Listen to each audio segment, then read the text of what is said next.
ओम। दो पुटन के बीच में दूसरा भाग, चक्षु और श्रोत्र।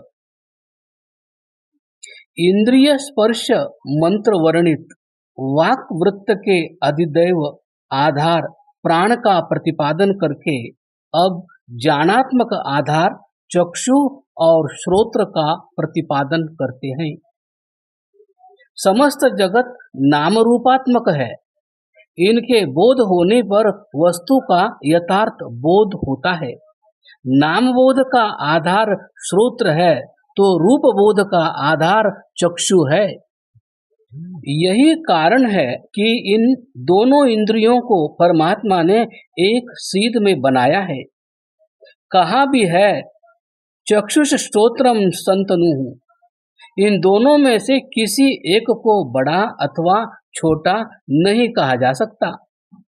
जब तक चक्षु पदार्थ से संयुक्त होकर रूप का ज्ञान नहीं करा देती तब तक उसे किस नाम से अभिहित किया जाए कहा नहीं जा सकता।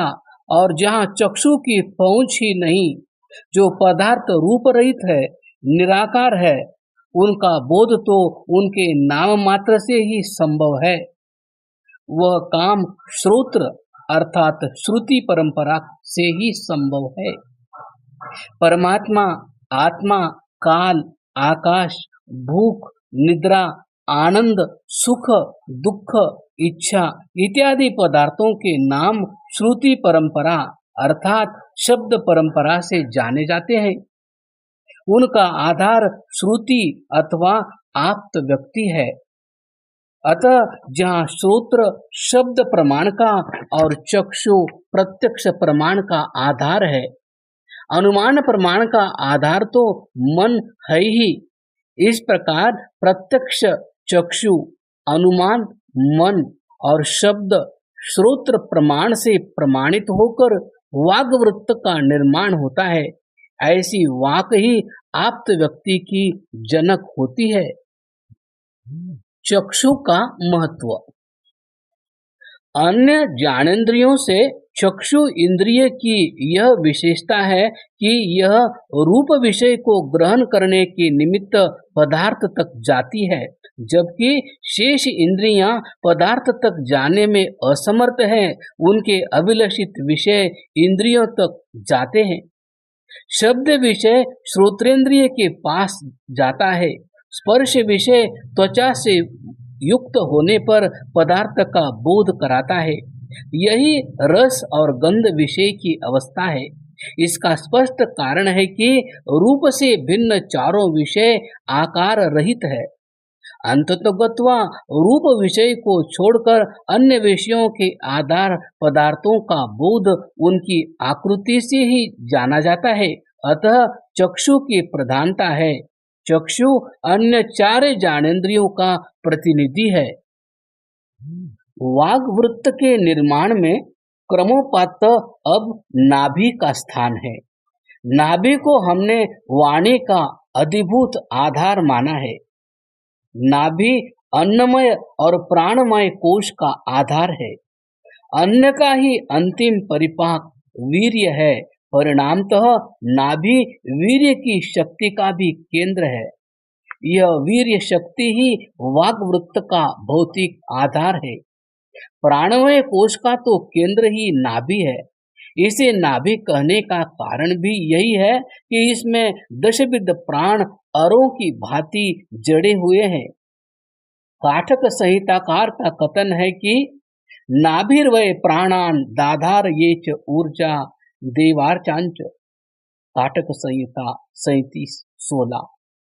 आचार्य पाणिनि ने नाद की उत्पत्ति इसी नाभि मंडलस्थ आकाश से उत्थित वायु से मानी है।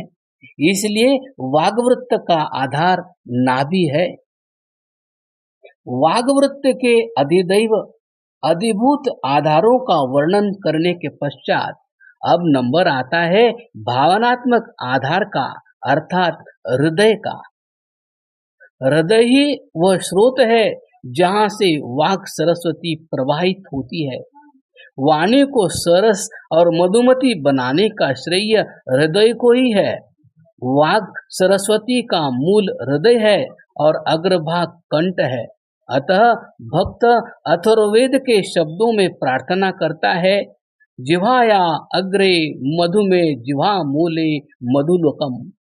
मेरी जिह्वा के अग्रभाग मुख में मधु हो और मेरी जिह्वा के मूल भाग हृदय में मधु का स्रोत बहता हो, जिससे मैं भी मधु सदृश बन जाऊं। भूयासम मधु सदृशी। अब अंतिम आधार है कंठ। यह कहने की आवश्यकता नहीं कि बिना कंठ की सहायता के वाणी वैखरी का रूप धारण नहीं कर पाती। दर्शन, श्रवण, मनन, निधिध्यासन और भावना से जनित वाणी लोक कल्याण के काम की नहीं, जब तक उसे भाषा का जामा न पहनाया जाए। शब्दमय जामा पहनाने का श्रेय कंठ को ही है। कंठ से ही ध्वनि का आरंभ होता है, अक्षरों का जन्म होता है। परा, पश्चंती, मध्यमा वाक लोकयात्रा के काम की नहीं, उसके लिए तो वैखरी वाक ही चाहिए। वैखरी वाक का जनक होने से कंठ का स्थान महत्वपूर्ण है।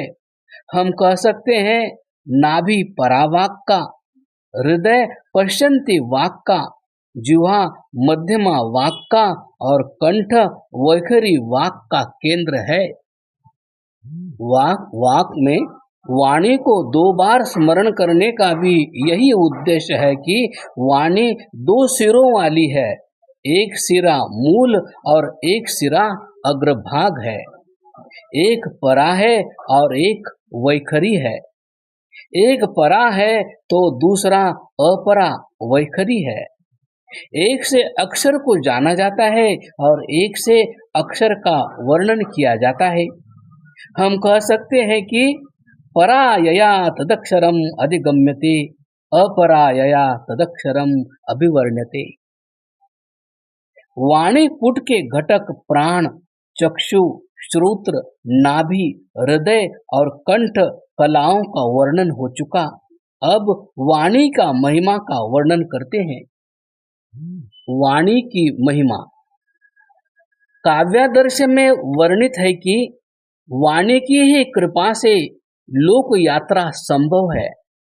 यह समस्त त्रिलोकी घोर अंधकार को प्राप्त हो जाए यदि शब्दमय वांग्मय ज्योति संसार को प्रकाशित न करे। कहा भी है, वाचामेव प्रसादेन लोक यात्रा प्रवर्तते, इद अंधतमः कृत्स्नं जायते भुवनत्रयम्, यदि शब्दाहक्यम ज्योतिराश्रासम न दीप्यते। काव्यादर्श 9:3-4। वाणी से ही समस्त वेद संचारित है। वाणी से ही समस्त छंद आबद्ध है। वाणी से ही मित्र निर्माण किए जाते हैं। वाणी से ही प्राणी मात्र वशीभूत किए जाते हैं। वाणी से ही सब नाम रखे जाते हैं। यह कहना चाहिए कि यह जो भी कुछ है सब वाणी पर ही आश्रित है। ऐतरेय ऋषि लौकिक उदाहरण से वाणी की महिमा का वर्णन करते हैं।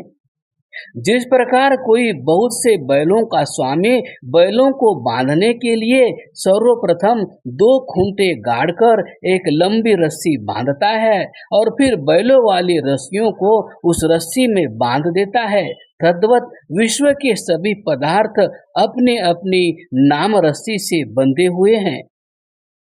प्राण रूपी खूंटी से वाक्सामान्य रूप लंबी रस्सी से देवदत्त यज्ञदत्तादि नाम विशेष रूप पाशों से यह सब कुछ स्थावर जंगम जगत बंधा हुआ है। यह लोक प्रसिद्ध है। अतः सभी मनुष्य लोक यात्रा के लिए वस्तु को उद्देश्य में रखकर वाणी द्वारा ही उस नाम से बुलाते हैं। जिस नाम से पुरुष को बुलाया जाता है उस नाम वाला व्यक्ति रज्जु से बंधे व्यक्ति की भांति खींचा चला आता है। यह सब वाणी की ही महिमा है। अंत में वाणी की महिमा को बताने वाली ऋग्वेद की ऋचा देकर वाग्वृत्त को समाप्त करते हैं। ओम सक्तुमिव तित उना पुनन्तो यत्र धीरा मनसा वाचमक्रत अत्रा सखायः सख्यानि जानते भद्रैषां लक्ष्मीर्निहिताधिवाची। ऋग्वेद दशम मंडल 71वां सूक्त मंत्र संख्या 2।